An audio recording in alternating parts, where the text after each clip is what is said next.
Kristen, what is going on here? Why haven't you cleaned the stairs yet? They're filthy. I just walked by them now, and every single step had dust bunnies on them. Listen, Kristen, those stairs are more than just stairs. They're a passage that connects your unit to ours. Without them, how would you come downstairs to see us? If you're allowing these stairs to get so dirty, the only possible conclusion I can draw is that you feel the same way about your relationship with us. It's clear that you need lessons on how to be a respectable homemaker. Come down right now and I'll teach you how to clean properly. Mom, I think you should be able to tell just by looking at my massively expanded stomach that I am quite late in my pregnancy. And having given birth yourself, you should also be very well aware that at this late stage of pregnancy, some activities, cleaning the stairs, for example, are quite difficult for the mother. Ha! You're not going to get out of doing your work with those miserable excuses. I managed to keep the house clean while I was pregnant for both Tony and Mina. That's the difference between you and me. I understand the concept of duty and perseverance, and you would prefer to just laze around all day. If I could do it 30 years ago, you can do it today. No excuses, Kristen. Now hurry up, grab the vacuum cleaner, and meet me at the base of the stairs this instant. Mom, but not half an hour ago you made me go to the supermarket to pick up groceries for you. Did you forget about that by any chance? What? It's a 10-minute walk down to the store empty-handed, and since I'll be carrying bags on my way back, physically it will be quite difficult for me to do much of anything other than carry the groceries home this instant. Oh, I suppose you're right. Now, if there's nothing else you need from me at the moment, could I get back to finishing up the grocery shopping? You're also making me cook dinner for you tonight, so the longer I take to finish up here, the later dinner is going to get. Well, fine, go ahead. Thank you for your understanding.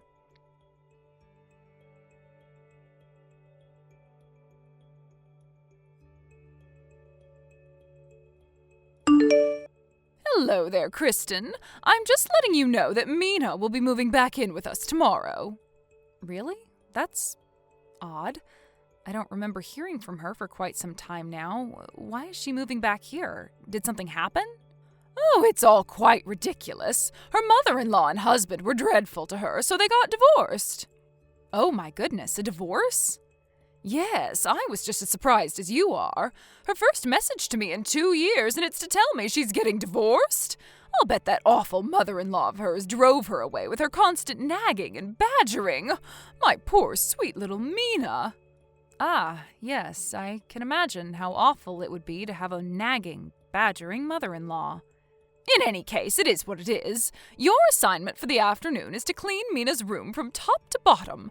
I don't want a single speck of dust left in there, understand? What? I have to clean her old room? Well, of course you do. She's moving back in, isn't she? She'll be needing her old room again, and I want it to be as clean as possible for her when she arrives. Remember, she's still recovering from the emotional struggle of her divorce. Make sure you clean it properly. I hate to be so direct, but I would really appreciate it if you and Mina could clean the room by yourselves. With the two of you on it, it shouldn't take very long. Excuse me? Haven't you seen the weather report? There's a massive cold front on the way. I'm not going to break my back cleaning in freezing weather. You need to do it before it gets too cold. Mom, my baby's due date is less than a month away right now. That room hasn't been cleaned in 2 years, so it's going to be a pretty major undertaking in order to get it all cleaned up.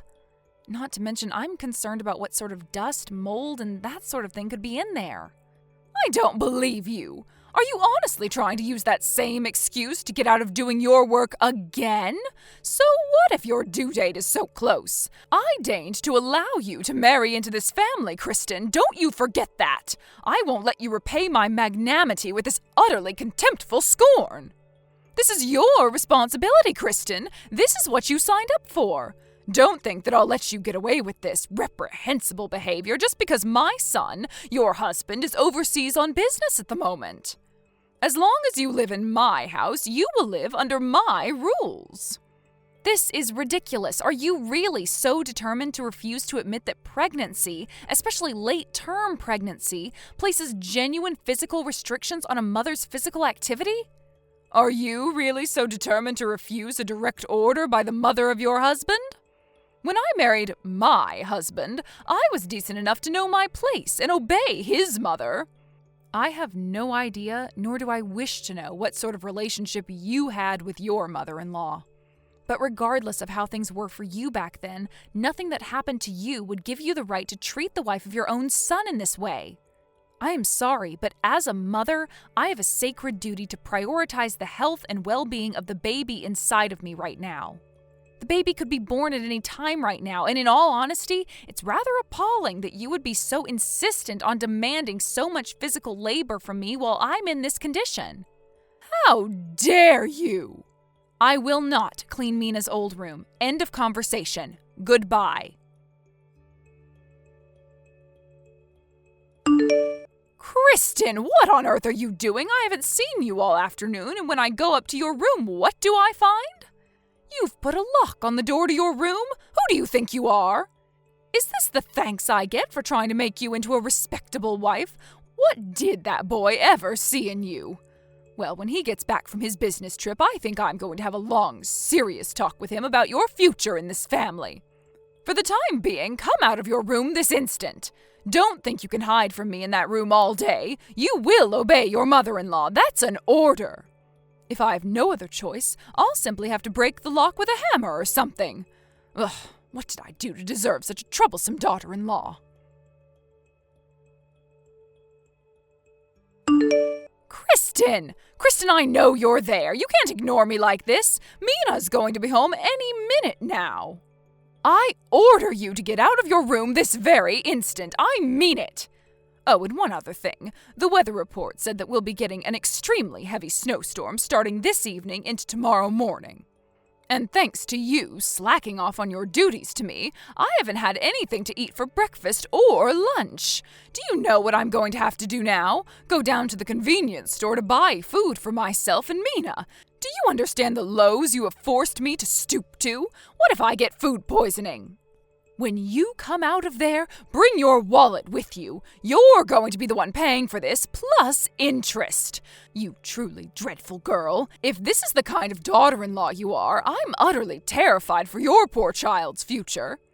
Unlike you, however, I'm not one to give up. I will straighten you out, Kristen. I will transform you into a real wife and mother like myself, no matter what it takes. Oh no, look at what you've done. It's already starting to snow. I can't believe this. I put on my normal shoes when I left the house because I thought the snow wouldn't start until this evening. I could fall and hurt myself on the way home. Food for 2 people is so heavy, I'm completely exhausted. How could you do this to me, Kristen, after all I've done for you? And what's worse is Mina just told me she'll be at the house any second. I'll bet she was absolutely devastated when I told her that you were being a lazy bum and hadn't cleaned her room yet. It almost brings me to tears just thinking about it. But even through her devastation, she still managed to muster up the courage to say, "It's all right, Mom, I can do it myself." I may have had no luck with a daughter-in-law, but at least my real daughter appreciates me. Well, just you wait, Kristen. You've gone too far with your disrespect this time. You're going to be punished for this, and I know exactly how to punish you. Kristen, what is the meaning of this? I just got home a moment ago. And now I see that you are still holed up in your room? Unbelievable. Mina's already in the house. Don't pretend you didn't notice. You have to have heard her come in. Have you no common decency? Come out here and say hello to her. How long are you going to continue ignoring my messages, Kristen? You haven't even read any of them yet. Don't bother trying to tell me that you don't have your phone. I won't believe such silly lies. Oh, you will regret this disrespect, Kristen. I'll make sure of that. Well then, hopefully this will teach you a lesson about respect. Just be grateful that I allowed you to stay in the shed in order to keep you out of the snow. While you're out there tonight, maybe think twice about ever disrespecting me again. My goodness, that was quite the snowstorm last night, wasn't it? I just came out to the shed to check on you. But, dear me, looks like the shed collapsed under the weight of the snow. I'm sorry, is that inconvenient pregnant belly of yours keeping you from getting up? My goodness, it was satisfying watching you squirm out there. What? Mom, what are you talking about? I just now saw that you had lit up my phone with notifications and I had a really bad feeling about what was going on, but I'm not at the house right now. I went to my folks' house across town yesterday. Ha! You're not fooling anyone. I just saw you squirming and crying, half buried under the snow in the shed. Well, it's clear you haven't learned your lesson yet. I was thinking about coming to help you, but if you're still intent on lying to me, you can stay out there for a few more hours. Ask yourself, if I was outside, half buried in snow right now, how would I be talking to you on my phone like this? What? That shed was pretty old, so it doesn't surprise me in the least that the snow last night would have crushed it, but again, if there is someone out there squirming around in the snow like you say, it's not me. What? I think you might want to take one more look out there to see who it really is. Why, Kristen, why didn't you come back to the house yesterday? Ah, so it would seem that the person buried in the snow was actually Mina, huh? The neighbors called me a bit ago. They said that they were concerned when an ambulance showed up at the house, sirens blaring. Well, what was I supposed to think? It was your room, the door was locked, and you weren't answering my messages. How was I supposed to know that Mina was the one asleep in there? Any rational person would have assumed it was you. Her room still hadn't been cleaned, right? Did you think she was just going to lay right down on top of 2 years' worth of dirt and dust? But how did she get into your room? The door was locked. Oh, I have a pretty good guess.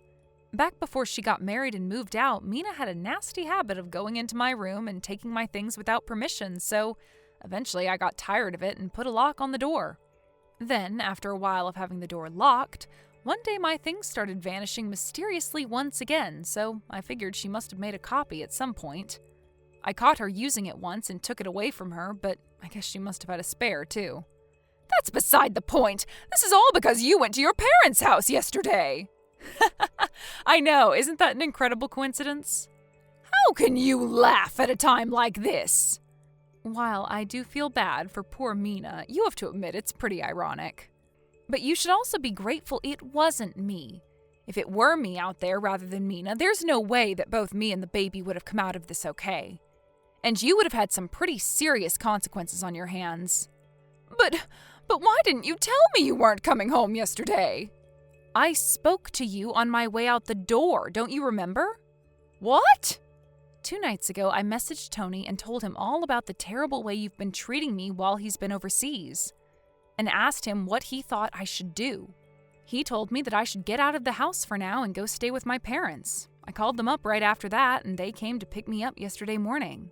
They were planning on at least stopping inside to make an effort to be polite and say hello. But I thought that if you found out what I was doing, you would go berserk and do anything and everything you could to stop me from leaving. So I told them to wait in the car and that I would tell you they said hello. Wait, was this while I was watching TV? It was indeed. So let's recap, shall we? Mina has gained so much weight in the course of her 2 years of being a total freeloader at her now ex-husband's house that you mistook her for a very pregnant me. And without even bothering to check for sure who it was, you threw her into the shed. Did I miss anything? Oh, that's right. The neighbors told me that they had talked to the paramedics, who told them that the reason Mina couldn't get herself out of the snow was because she dislocated her hip when you threw her into the shed. How can this be happening? And come to find out that the real reason for Mina's divorce was actually because she was constantly verbally abusive towards her mother-in-law while her husband was away at work. That apple sure didn't fall very far from the tree. That can't be true. You're lying. No, it's true. Call her ex yourself. In any case, I suppose I'll let you get back to looking after Mina while she's recovering. That's right. You need to hurry up and get back here so you can take care of Mina while she's recovering. I'll pass. My baby will be born any moment now, so I plan on doing some well-deserved rest and relaxation until the big day comes. You can't do that. I have already talked to both Tony and my parents about this, and we're all in agreement that this is the best course of action for everyone involved. But what about me? Correction, the best course of action for everyone involved, except you. Kristen, I need you over here now. I can't look after Mina. I'll miss my shows.